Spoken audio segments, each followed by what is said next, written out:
Hello, എല്ലാവരും എൻ്റെ അടുത്ത് പറയും നിനക്ക് ഭക്ഷണം കൺട്രോൾ ചെയ്യാൻ പറ്റില്ല എന്ന്.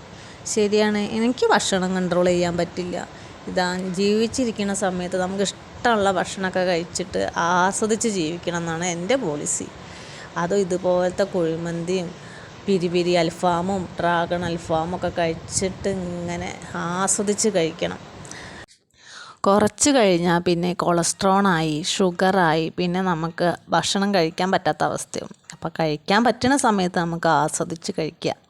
അങ്ങനെ പറഞ്ഞതാ കുഴിമന്തി റൈസ് കഴിച്ചു കഴിഞ്ഞു കേട്ടോ. അപ്പോഴേക്കും നമ്മളെ ചൂടുള്ള പൊറാട്ടയും കടായി ചിക്കനും എത്തിയിട്ടുണ്ട് കേട്ടോ. അപ്പോൾ അതൊന്ന് കഴിച്ചു. അപ്പോൾ നിങ്ങളും എങ്ങനെ എന്നെ പോലെയാണോ? കമൻറ്റ് ചെയ്യണേ.